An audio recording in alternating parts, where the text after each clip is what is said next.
Fred, thank you so much for those kind words. And we're going to get a chance today to talk about the state of the key institutions that guide global trade around the world. But when we speak of institutions, I'd be remiss if I didn't point out what an institution you are.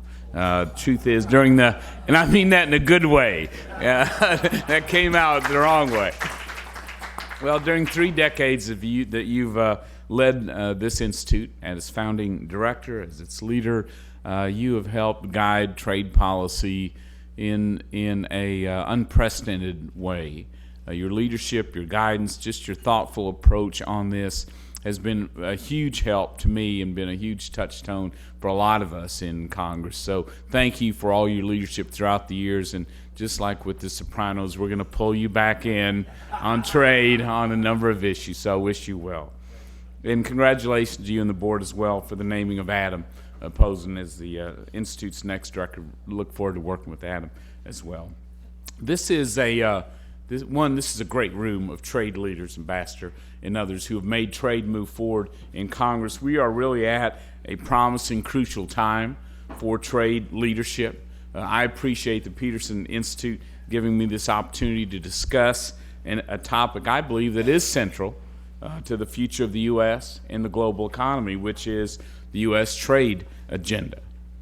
There are those who don't agree that trade is or even should be a priority right now for 2 reasons. First, some argue that policymakers have our hands full enough right now with the Eurozone crisis, a slowing Chinese economy, an unsustainable U.S. fiscal crisis, and other serious issues.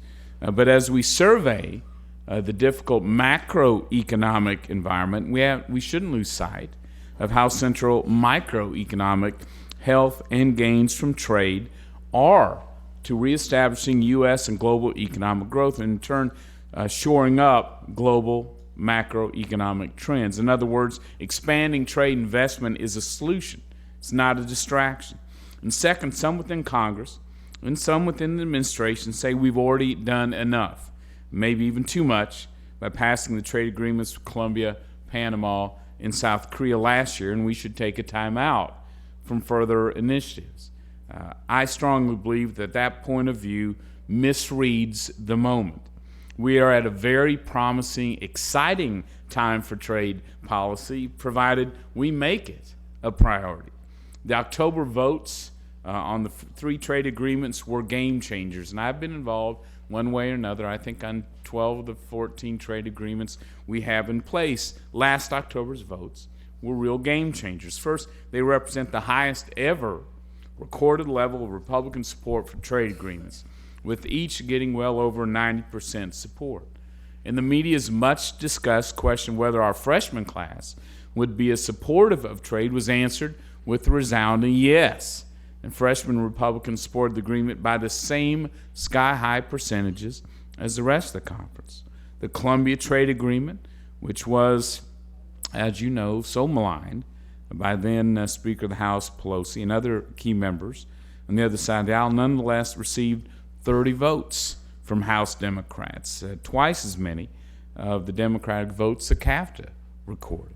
In short, this Congress is strongly pro-trade and stands ready to cast the votes necessary to advance a very strong, aggressive, robust trade agenda. We are back on the field. After many years off it is important we not go back to the sidelines because we continue to fall behind our global competitors in opening markets around the world. And having a strong trade agenda requires strong, unambiguous, decisive political leadership, which at times I worry that the administration hasn't provided that leadership. Speaker Boehner, Chairman Camp, and I are strongly committed to making the case for new trade initiatives and working with this White House at every level and every point to drive a strong agenda forward.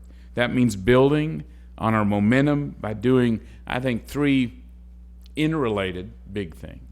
1, forging new and improved trade partnerships with rapidly emerging markets. Secondly, deepening our trade integration with our existing trade partners in a manner that recognizes and facilitates the importance of our global supply chains. And finally, broadening the scope of trade liberalization around the globe. This is really, in many ways, a new day for trade, focusing only on tariffs, on import quotas, and other traditional barriers to trade. That's no longer enough. We have to have a 21st century solutions.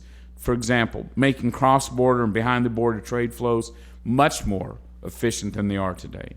Reducing the regulatory barriers by insisting on regulatory coherence, by identifying opportunities for cross-border interoperability, and ending other non-tariff barriers. What we are finding is that even in those regions where we lower those quotas and tariffs, we find a series of other barriers and doors to stop that market access.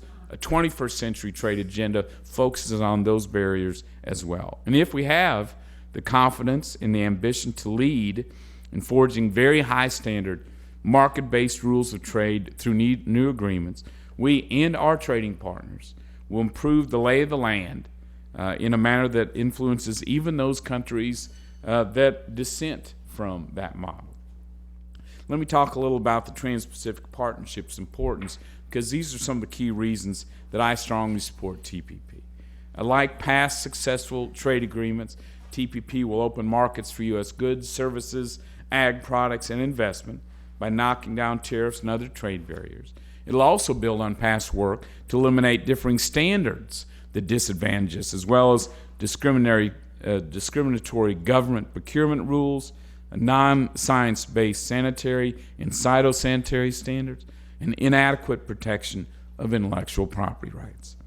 At the same time, in areas where we have already reached, I think, a strong bipartisan consensus, such as in labor, TPP should maintain that balanced approach, or else risk the consensus and broad support that exists today. What makes TPP a 21st century agreement is that it also tackles cross-cutting and new emerging trade issues to streamline trade and will define economic competition in the future. For example, these issues include improving foreign regulatory practices, recognizing the importance of efficient supply chains, increasing the role of small and medium-sized companies in international trade, and addressing market distortions by state-owned enterprises. The regional nature of the TPP allows negotiating countries to address, as we talked about, those important horizontal issues, such as behind-the-border barriers and trade facilitation, moving goods, products faster, cheaper, quicker around the world. TPP will certainly deepen our economic relations in the fast-growing Asia-Pacific region. Contains so much the world's most robust, dynamic economies. This is a critical region for America to be in. Our future economic growth and our prosperity requires that we be able to trade and invest much more throughout the Asia-Pacific, further solidifying our presence in that region. As I mentioned before, establishing market-enhancing high standards in TPP will not only ensure good economic architecture among the TPP members, it also set a benchmark for similar high ambition, market-based rules at the WTO and elsewhere. This is important because this gives us leverage to get other countries like China and India to adopt such high standards and rules. I would love to see the TPP talks finished quickly this year.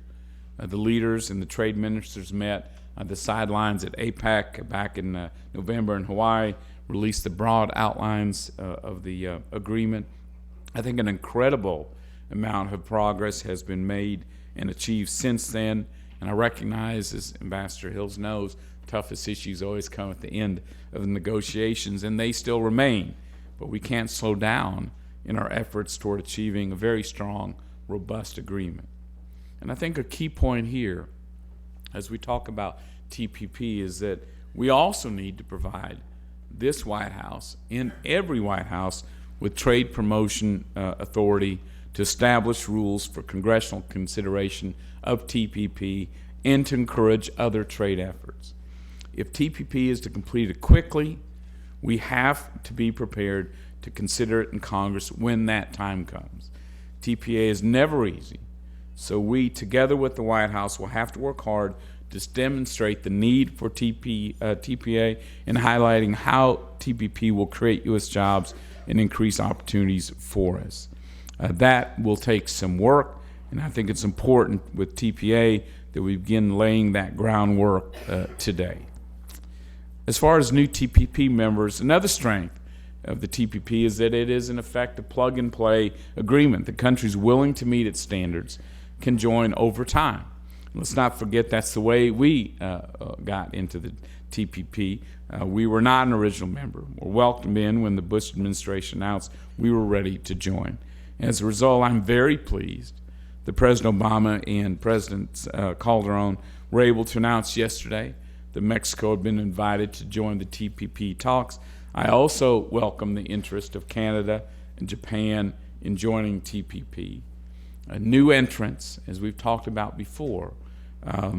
However, they must not lower the ambition of the Trans-Pacific Partnership or delay its conclusion.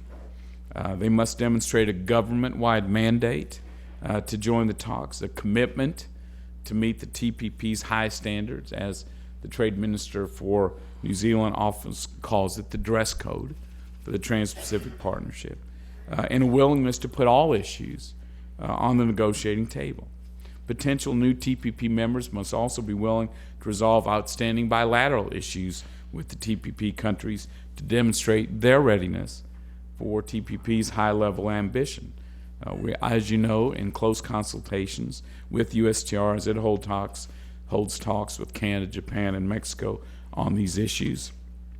Clearly, a lot of progress is being made in these discussions. We're all very hopeful for progress going forward. I can't yet predict when these countries will be ready to join TPP, Canada and Japan remaining, but again, I'm very optimistic, and I support the White House's effort to lay out an on-ramp that enables all three countries to join without slowing the pace of negotiations. When we're talking about TPP in the Asia-Pacific region, I want to stress its relationship to our backyard, to the Americas. As promising as it is, TPP is a true trans-Pacific partnership. At its current size, it would integrate 3 countries in this hemisphere with 6 in Asia. With recently invited Mexico, and we hope soon Canada, and at some point Japan, would integrate 5 Western Hemisphere countries with 7 in Asia, forging a single Trans-Pacific trade zone out of what's currently dozens of bilateral trade agreements among these 12 countries. But for a minute, let's look ahead to whatever point in time TPP is ready for yet more countries to join. At that point, I believe the TPP should also be used to further integrate our other Latin America FTA partners. Even now, without TPP concluded, our regional supply chain is revolutionizing traditional conceptions of trade. For example, over 1/3 of the value of Mexico's worldwide exports are U.S. content. What a fresh and exciting illustration of how all our trade flows are mutually beneficial. In short, passing the Colombia and Panama agreements doesn't mean we've checked the Latin America box and can now turn to other priorities. Any successful pivot to Asia will bring along our friends in the Americas, a region that is home to our first, second, and 8th largest export markets, and the majority of our trade agreement partners. Let's look a minute at the WTO and its initiatives. Our bilateral and regional agenda should motivate, and I think ultimately strengthen, the multilateral system. Now that it's clear that the current impasse in Doha negotiating round won't be resolved anytime soon, we need to reinvigorate discussions in Geneva and pursue an ambitious trade liberalizing agenda. I'm very encouraged by recent activities, and I think we should pursue as ambitious an agenda as possible. We are in regular consultations with Ambassador Punk and strongly support his efforts. And as we move forward, however, we can't reward the obstructionism of China, India, and Brazil that has derailed Doha so far. As co-chair of the Congressional Services Caucus, I'm very excited about the negotiation of an international services agreement in Geneva and see it as one of the most promising paths forward. I believe the benefits of the agreements that should be available to all WTO members that commit to the agreement's high standards.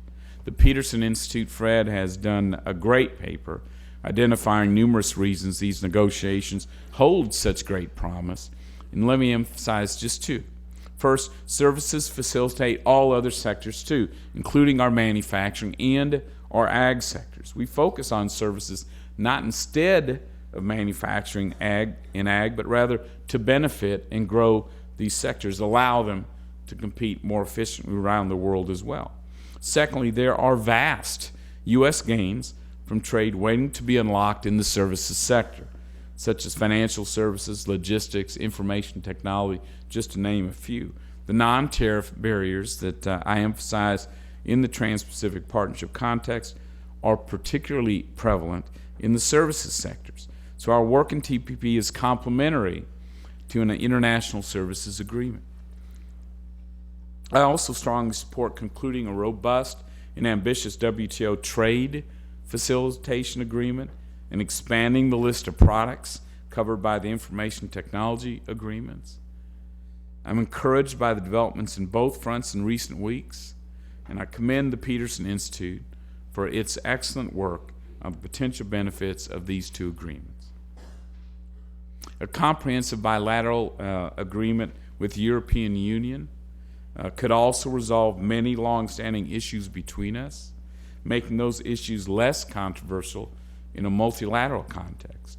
And in its own right, deepening and broadening the already robust U.S.-EU trade and investment relationship can generate significant benefits.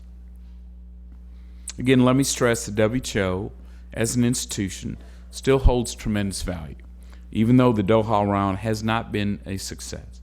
We have to continue to enhance its institutional role, both in WTO negotiations and through these related initiatives. And I'd be remiss if I didn't note again here as well the importance of passing Trade Promotion Authority.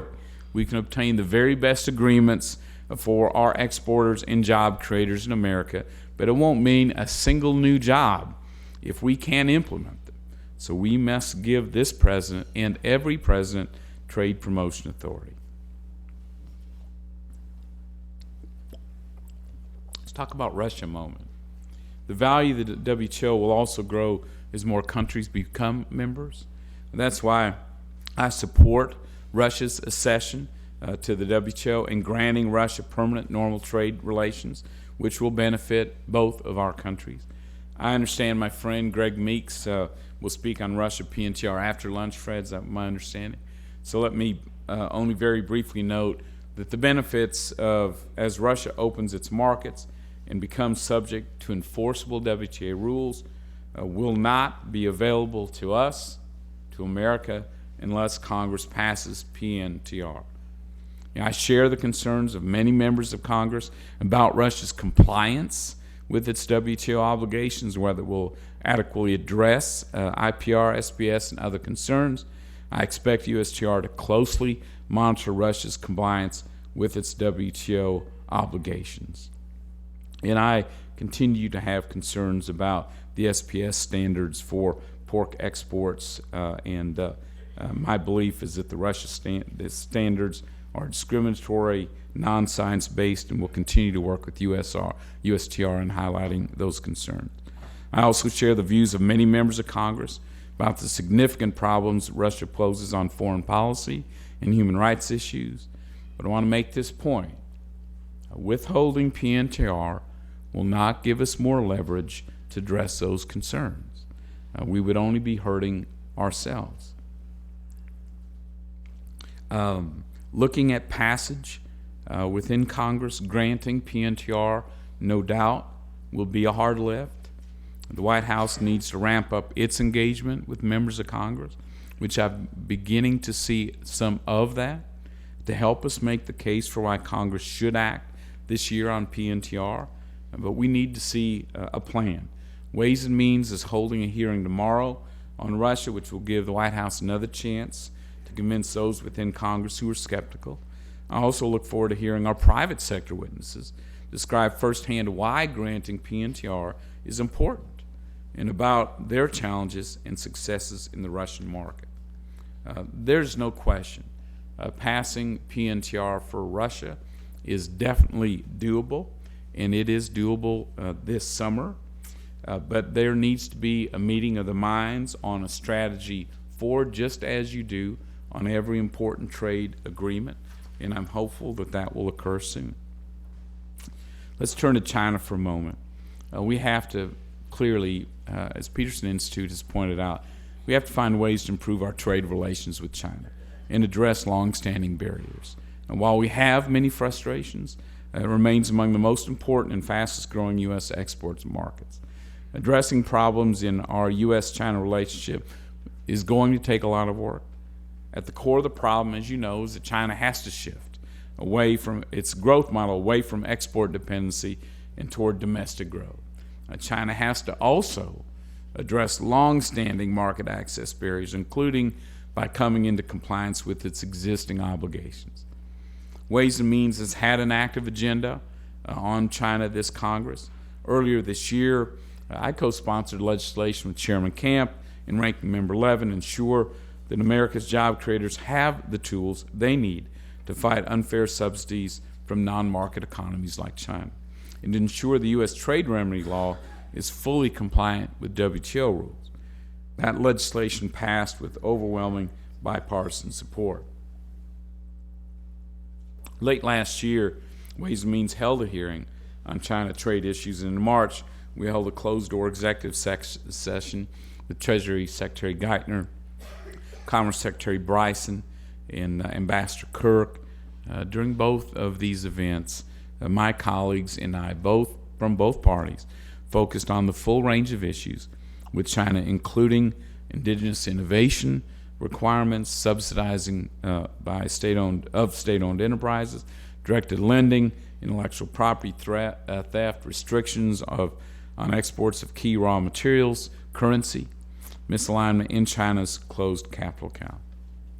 Also, every member of the committee, Ways and Means Committee, also joined in sending a letter to the administration ahead of the JCCT meetings, and Republican committee members sent a strong letter ahead of this year's S&ED. Together, these letters highlighted the need to address long-standing and specific concerns, to improve U.S. market access to China, to use commercially meaningful metrics to measure the effectiveness of commitments that we are getting from China, and advance China's rebalancing of its economy.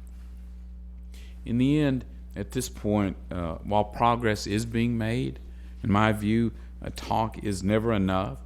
The administration needs to ensure concrete improvements where negotiations are unable to fully address our concerns. We shouldn't hesitate to pursue our rights to the WTO.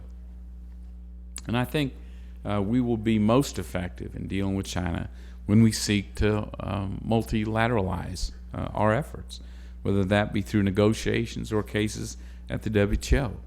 As one example, I strongly support the White House's effort to discuss currency issues at the WTO. Let me turn for a moment to bilateral investment treaties. I think it's past time that the White House get back to the table to negotiate a bilateral investment treaty with China, not to mention moving forward with the India BIT negotiations and pursuing another very robust set of other potential BITs. Our bilateral investment treaty negotiations with China, India, Mauritius, and Pakistan were frozen in place for far too long, while the White House conducted a 3-year review of the model that we use to negotiate these BITs. And while the new model BIT was finally released this spring, I registered my concerns, which continue today, about its expanded labor and environment obligations, which I believe ultimately undermine our efforts.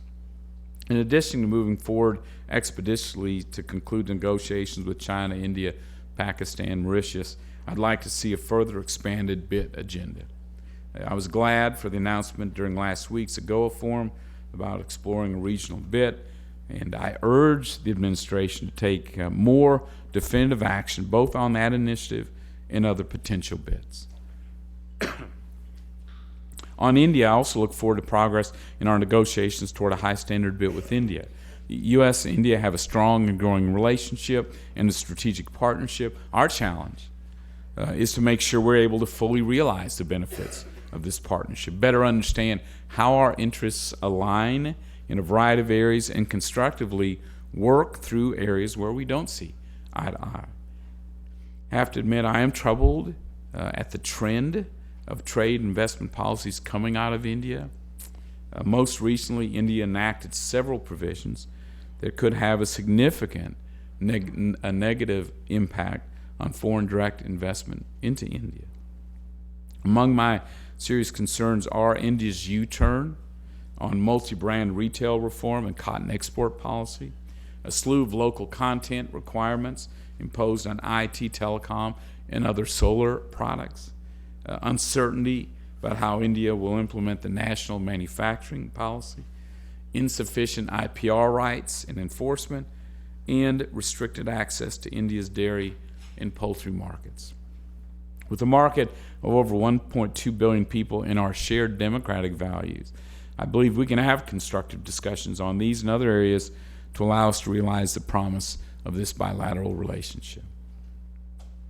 Let me talk for a moment about our third goal of the Republican trade agenda, and I think overall trade agenda, which is moving goods and products faster, cheaper, quicker around the world. Just as we insist on high standards for our trading partners, we ought to set a high bar for ourselves in finding ways here at home to ease the flow of legitimate trade across our borders. By one measure, the United States ranks only 9th worldwide in logistics, and 9th is simply not good enough. As I mentioned at our recent customs hearing, I intend to move forward on a bipartisan basis to pass customs reauthorization legislation this year. The bill will better improve CBP's ability to modernize its process to facilitate trade and enforce our trade laws. As one of our colleagues, Grant Aldonis, has made the point, time is a trade barrier. My goal is to reduce that trade barrier and to measure our progress in reducing this barrier that we impose on ourselves in America. Let me turn to a moment to the miscellaneous tariff bills. Another step we can take in lowering our own barriers to trade is by completing the MTB this year to reduce or suspend duties temporarily on many manufacturing inputs and some of our finished products. Lowering these tariffs helps to make American manufacturing competitive. This is an urgent matter, as about 600 existing MTBs expire in December, and U.S. manufacturers will be subject to a tax increase. This traditionally bipartisan bicameral bill is really an important opportunity for American manufacturers to obtain inputs that aren't made here in the U.S. so they can compete and expand and create jobs. Now, some argue that these provisions are earmarks, but as a strong supporter of the earmark ban and as a former member of Speaker Boehner's task force on earmark reform, that's simply not the case. These benefits are broadly available to anyone who imports these products. They aren't limited to the importers we can simply identify today. In short, anyone in America's $15 trillion dynamic economy can import these products and benefit. The benefits are also available to downstream manufacturers, distributors, and customers. And unlike an earmark, which increases spending for a targeted goal, the MTB reduces tariffs. It is a tax cut. We also use very transparent procedures for this bill. It ought to be the model for legislation moving forward. Members who introduce bills must submit statements noting no financial interests. Provisions are then fully vetted through public notice and comment by the Independent International Trade Commission and other federal agencies, with all information posted on our website, and we drop all provisions that are controversial. And I am hopeful that we conclude this year before our manufacturers hit another tax cliff become at the end of this year. On AGOA, CAFTA, another piece of legislation, Chairman Camp, by the way, I cannot speak strongly enough about the leadership of Dave Camp on trade. Been remarkable in every aspect of it, on moving the 3 trade agreements, on working through trade adjustment assistance in every key issue. He has been remarkably strong and insightful and key. Another piece of legislation, again, that he continues to work with, and I with him as well, the extension of the third country fabric allowance currently available under AGOA. These provisions expire later this year, apparently as everything in America expires then this year. Hopefully none of us in this room. So we hope to move this bill as soon as the Senate is able to clear it by unanimous consent without amendment. On Burma, 2003, as you know, Congress passed the Burmese Freedom and Democracy Act, which, among other things, imposed an import ban on products of Burma renewable once a year by privileged resolution for a total of 3 years. The 2003 framework ensures that sanctions are targeted, re-examined yearly, continually analyzed, make sure they aren't causing more harm than good, and can be waived by the President if it's in our national interest. This year, congressional action will be required by July 26th, and we intend to reauthorize the sanctions. Having said that, I want to acknowledge the considerable positive developments in Burma over the last year.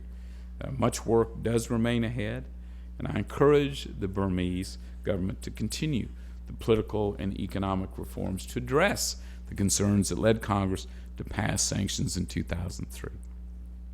In closing, there is strong support and leadership in Congress for a strong, aggressive trade agenda. We have to build upon our existing trade successes and boldly pursue new initiatives that expand the width and breadth of our trade engagement. And I continue to invite and work with the White House to accept our partnership in this critical agenda at this crucial time. Dr. Berkson, I understand you and your guests may have some easy questions for me, which I'd be glad to answer. Thank you.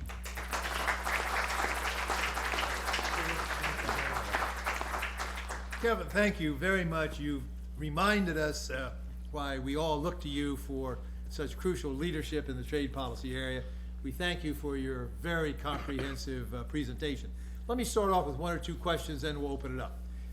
You have made a very comprehensive statement, but let me ask you to go even a little further.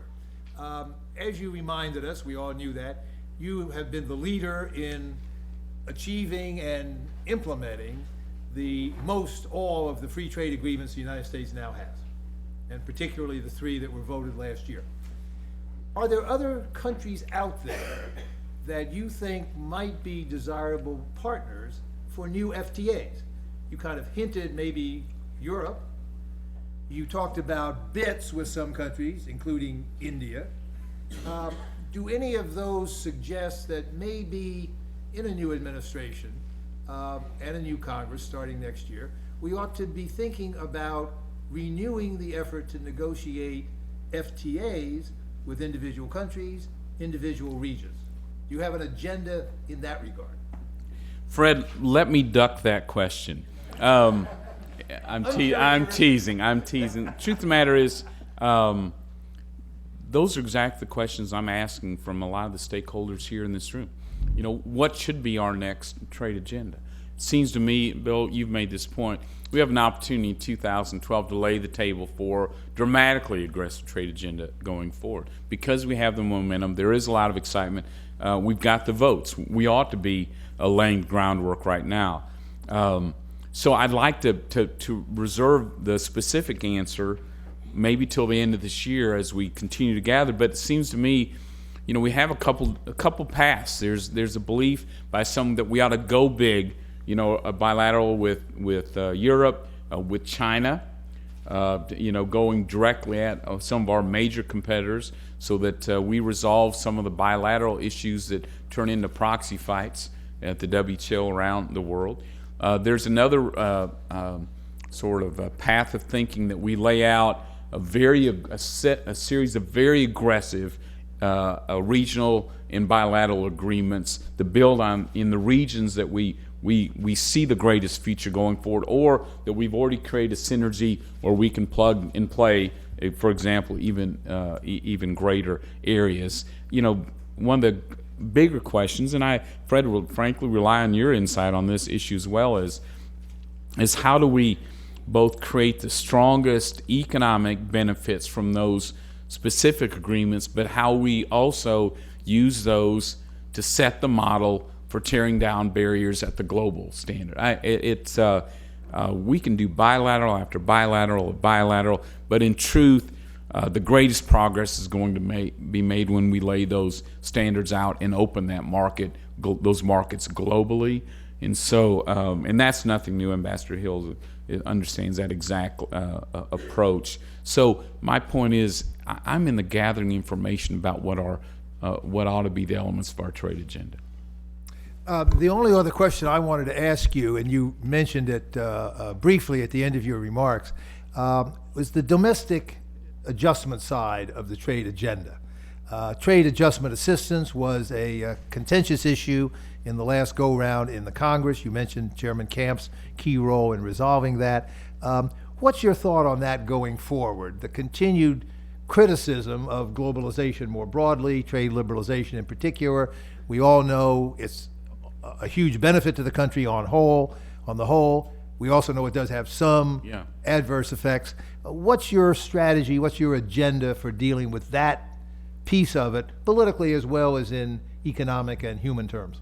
In some ways, I think trade gets a disproportionate share of blame for job dislocations in America. The truth is, the skills that are needed for export, the skills that are needed in a world that's becoming increasingly more technological, that skills gap in America between the jobs that are available and the skills of the workers that are available is the same throughout the economy, in my view.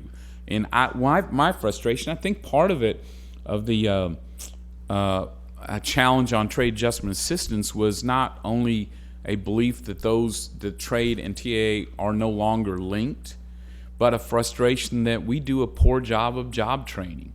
That those 47 different programs we have, frankly, aren't very effective in getting workers of any age the skills they need to be able to have continue those lifelong jobs, to be able to be in that marketplace. And so I think I'm actually encouraged by some efforts I've seen the last month of taking a hard look at all those programs, laying them out on the table to make the case, which ones of these are working?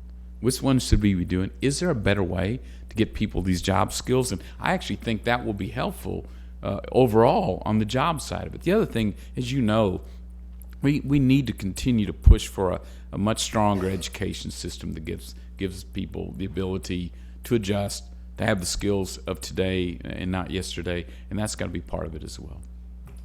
Okay, floor is open. We got several questions. Frank Vargo, who's going to be leaving the NAM soon after a distinguished career of his own in this area. Frank, you get the pride of place today. Thank you very much, Fred. And Fred, thank you for all your leadership. It's been fantastic. And Mr. Chairman, we're just so lucky to have you in your position and pushing so hard for free trade, and including the miscellaneous tariff bill, which, as you noted, is so important to us. And I hope as the year passes, your colleagues in the Senate can come around more to that point of view.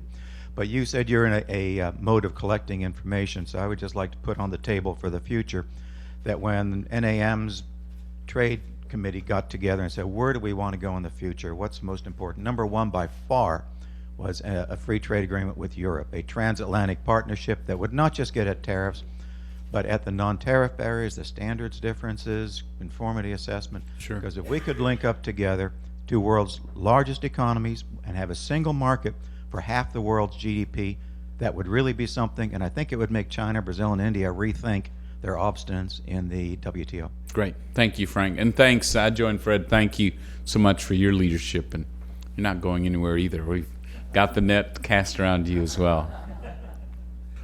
If I might just add one comment, Mr. Chairman, to Frank's point about U.S.-Europe. We've come up with an idea here that I commend to you. The U.S. and Europe have both signed free trade agreements with Korea, as you know. Why don't we mesh them and give each other what we've given with Korea? We have virtually identical FTAs, and it would be fairly easy, I think, to link them together and try to leap over all the debates on very specific technical standards, regulatory barriers, et cetera, which it seems continues to be the core of the U.S.-EU discussion. We need to kind of parachute in above that, as Frank was saying, try to go to a comprehensive agreement.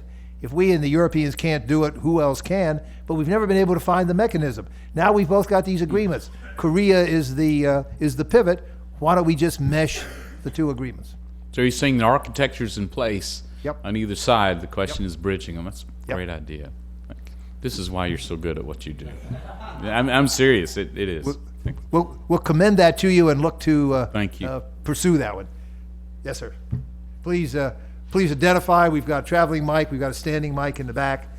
The chairman's got limited time. We've only got maybe 10, 15 minutes. He'll let me know, but so be succinct. Sam Gilston with Washington Tariff and Trade Letter. Senator Baucus has indicated that he wants to tie the Magnitsky Bill to the Russia PNTR. It's been reported out by Foreign Relations and Foreign Affairs in the House already. What is your position on linking Magnitsky and PNTR, and what is the support in the Ways and Means, and how is that going to work? Is it something that has to come through rules, or can you do it in Ways and Means? Yeah, Sam.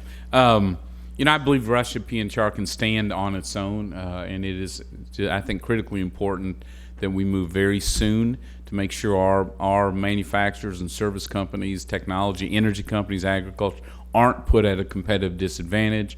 Having said that, clearly a number of members have concerns about Russia's human rights agenda and behavior, and I wouldn't be surprised if those bills aren't discussed in some way together. I would prefer them not to be linked myself, but clearly at the end of the day, if the will of the House and Senate is to pass a Magnitsky bill, then it is. So it may well be necessary. Question over here.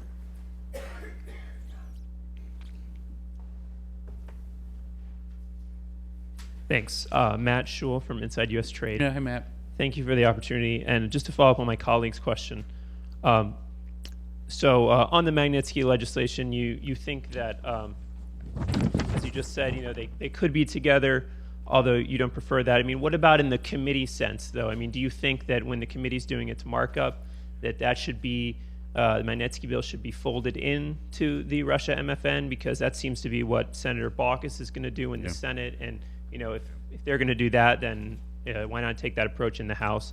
Just wondering your thoughts and, whether you are aware of Chairman Camp's thoughts on that. And then secondly, you did also mention that you're concerned about the enforcement of Russia's WTO commitments in areas like IPR and SPS. And as you know, the Democrats on the Ways and Means Committee have expressed interest in including something on enforcement in the legislation in the committee markup process. And I was wondering if you've talked to Mr. Levin on that, whether you have come to an agreement on that, or whether you would support having those type of provisions in the bill. Two answers would be out. Let's let the Senate work its will on the measure, and I think any reasonable effort that also moves Russia PNTR forward is helpful. Secondly, one of the reasons we're holding a hearing all day tomorrow on Russia is to be able to outline and identify some of those concerns, both our discussions with USTR, also in visiting with our private sector members as well. So that may be raised tomorrow. Mr. Chairman, I know you have to go, so let me ask just one final question. You stressed in your remarks on two occasions the need to get trade promotion authority. and I couldn't agree more, it should be permanent. Really should. All presidents should have it without any interruption, but as you also said, it's a battle. I wanted to clarify what you had in mind. Were you suggesting that the legislation for TPP should itself include Trade Promotion Authority for the future, or were you calling for separate passage of Trade Promotion Authority as a backdrop for then moving TPP more easily when it is ready for congressional action? You know, Fred, you know, I would love to see it move on its own, but oftentimes in trade, you know, you have to lay out a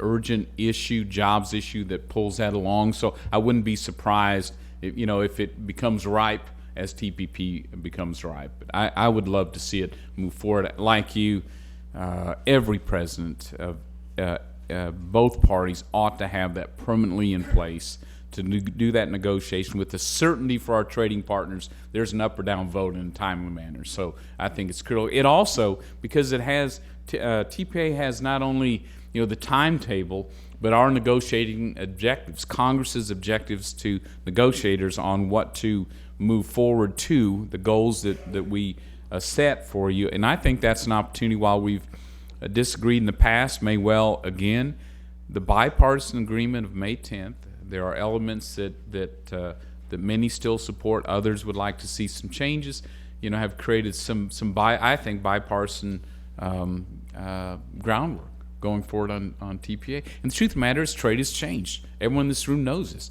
You know, last negotiating objectives were 2002. Lots changed in a decade.